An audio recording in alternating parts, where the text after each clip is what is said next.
मैं हूं जाहिर खान और आप देख रहे हैं DTV न्यूज़। लगातार हम आपको मेवात से जुड़े हुए हर मुद्दे दिखा रहे हैं। आज हम मौजूद हैं तावड़ू और यहां वार्ड नंबर 2 से जिला पार्षद पद के भावी उम्मीदवार आसिम खान जी हमारे साथ जुड़ रहे हैं, जो कि कांग्रेस के प्रदेश सचिव हैं और यूथ में लगातार काम कर रहे हैं और पार्टी के साथ जुड़ करके लगातार प्रचार प्रसार कर रहे हैं और नीतियों को, पार्टी की नीतियों को जनता के बीच में पहुंचाने का काम कर रहे हैं और विपक्ष को मजबूत करने का काम कर रहे हैं। हम आपको दिखा रहे हैं, उनसे बातचीत करेंगे। आखिर सियासत में आने की ऐसी क्या वजह रही कि इसको चुनाव लड़ना पड़ा और सियासत में आने का सबसे बड़ा मुद्दा क्या है और पिछले 5 साल में कितना विकास वार्ड नंबर 2 का हुआ है और यहाँ लोगों के बीच में जाकर के जो वर्तमान के जिला परिषद हैं उन्होंने कितना विकास कराया और एक युवा होने के नाते युवाओं के लिए क्या करना चाहते हैं, सब कुछ जानेंगे आज की पूरी सेपरेट वीडियो में। सर, पहले तो बहुत बहुत स्वागत है हमारे चैनल में जुड़ने के लिए आपका। शुक्रिया जहीर खान जी। सर, सबसे पहला सवाल कि सबसे कम उम्र में आपको राजनीति में आने की ऐसी क्या जरूरत पड़ी कि आपको चुनाव लड़ना पड़ा? देखो, सबसे बड़ी बात यह है, यहाँ से जितने भी जिला परिषद के सदस्य चुने गए हैं उन लोगों ने वार्ड नंबर 2 की किसी भी समस्या का समाधान नहीं किया। चाहे विकास की बात हो, चाहे बिजली की बात हो, सड़कों की बात हो, इन लोगों ने कोई ध्यान नहीं दिया। तो इसीलिए हम लोगों ने सोचा कि क्यों ना यहाँ से इलेक्शन लड़ा जाए और लोगों की सेवा की जाए। इसलिए अब की बार मेरा मन है मैं अपनी पत्नी को यहाँ से चुनाव लड़ाऊँ जिला परिषद का। अच्छा, क्या प्लानिंग्स हैं वार्ड नंबर में? अगर जनता आपको चुनती है वार्ड नंबर 2 में, तो किन किन मुद्दों पर आपका सबसे ज़्यादा फोकस रहेगा, सबसे ज़्यादा ध्यान रहेगा आपका? देखो, सबसे बड़ी समस्या हमारे लोगों को बिजली, पानी, सड़कें, शिक्षा, इन चीज़ों पर मेरा विशेष ध्यान रहेगा। और जो मेरी वाइफ है वो पढ़ी लिखी है, तो हम एक मुहिम चलाएंगे, चाहे शिक्षा की बात हो, चाहे रोजगार की बात हो, सभी चीज़ों पर ध्यान देंगे।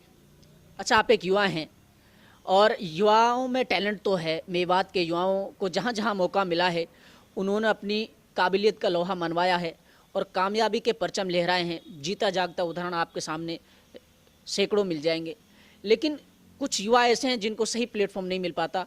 उनके लिए आप किस तरीके की पहल करने वाले हैं? देखो, जो जितना हमसे बनता है वो हम उनके लिए करेंगे। मेवात में टैलेंट की कमी नहीं है। आप लोगों ने देखा होगा, चाहे वो इंटरनेशनल क्रिकेट की बात हो, आप लोगों ने देखा शहबाज शिकरावा से, और भी बहुत से लोग हैं IPS IAS बन रहे हैं, जज भी बन रहे हैं। तो हमारे लोगों में टैलेंट की कमी नहीं है। सिर्फ ये कुछ लोग हमारे टैलेंट को दिखाने से रह जाते हैं, मतलब कोशिश बीच में छोड़ देते हैं। अच्छा, जिस तरीके से लगातार आप जनता के बीच में जा रहे हैं, कैसा रिस्पॉन्स लोगों का आपको मिल रहा है? ये बहुत अच्छा रिस्पांस मिल रहा है, लोगों को प्यार मिल रहा है। एक पढ़ा लिखा युवा, शिक्षित, और क्योंकि मुझे काफ़ी टाइम हो गया राजनीतिक में, मैं डिस्ट्रिक्ट प्रेसिडेंट भी रहा हूँ, कॉलेज प्रेसिडेंट भी रहा हूँ, तो काफ़ी अनुभव है मुझे राजनीति का। अच्छा, जनता के बीच में गए, पिछले 5 साल के कार्यकाल पर नज़र डालें तो जो यहाँ के वर्तमान के जिला परिषद सदस्य हैं, कितना विकास उन्होंने कराया? नहीं, वो तो कभी आए ही नहीं जीतने के बाद ही। जितने भी गाँवों में हम गए हैं सभी ने ये कहा कि वो तो जीतने के बाद आए नहीं कभी। विकास की तो अलग बात है, एक नुमाइंदा को जीतने के बाद गांव का विजिट करना चाहिए, देखना चाहिए वहाँ की समस्याओं को, तो वो तो गया ही नहीं कभी। तो इसीलिए हमने सोचा कि क्यों ना अब की बार हम चुनाव लड़ें और लोगों की समस्याओं को हल करें। अच्छा, पूरा मन है आपका चुनाव लड़ने का? अभी तो पूरा मन है। एक अब कुछ दिनों में एक बड़ी मीटिंग रखेंगे, सबको इकट्ठा करेंगे। यहाँ हमारे जो वार्ड नंबर 2 में 22 विलेज हैं, 22 गाँवों के व्यक्तियों को यहाँ इकट्ठा करके उनसे मशवरा लिया जाएगा और फिर घोषणा अच्छी तरीके से की जाएगी। अच्छा, जनता को क्या संदेश देना चाहेंगे कि वार्ड नंबर 2 से कैसे नेता को, कैसे रहबर को चुने? देखो, मैं तो वार्ड नंबर 2 के साथियों से यही कहना चाहता हूँ, किसी पढ़े लिखे, शिक्षित और जिनको राजनीति की जानकारी हो। अब कोई भी व्यक्ति चुनाव तो लड़ सकता है, लेकिन उसको जानकारी भी तो होनी चाहिए राजनीति की। अच्छा सर, वादे तो बड़े बड़े सभी करते हैं चुनाव से पहले, लेकिन चुनाव के बाद वो जो वादे हैं वो हकीकत में नज़र नहीं आते, धरातल पर वो विकास नज़र नहीं आता। इसके पीछे क्या वजह मानते हैं?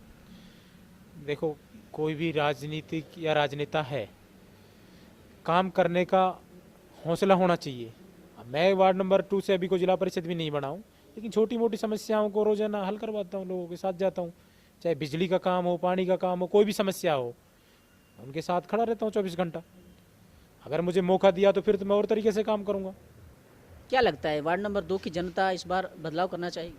नहीं, मुझे पूरी उम्मीद है, क्योंकि युवाओं में जिस तरीके से प्यार मिल रहा है, जिस तरीके से मैं गांव में जाता हूँ, सब लोग इकट्ठा हो जाते हैं कि हाँ भाई अच्छा लड़का है, उनको राजनीतिक ज्ञान है, तो मुझे बड़ा प्यार मिल रहा है। मुझे उम्मीद अब की बार मैं चुनाव लड़ा तो जीतूंगा मैं। जी बहुत बहुत शुक्रिया। ये थे हमारे साथ आसिम खान, जो कि वार्ड नंबर 2 से जिला परिषद पद के भावी उम्मीदवार हैं। इनका कहना है कि जनता इस बार बदलाव करेगी, और जनता बदलाव करेगी तो उसके बाद जनता का विकास होगा। बड़े बड़े वादे वक्तव्य में सभी नेता करते हैं, लेकिन ये वक्त बताएगा, और वक्त के लिए आपको थोड़ा सा इंतज़ार करना पड़ेगा। जब आने वाले पंचायत राज के चुनाव में जब जनता के बीच में नेता जाएंगे तो जनता किसको यहाँ का रहनुमा तय करेगी। तब तक के लिए बने रहे हमारे साथ।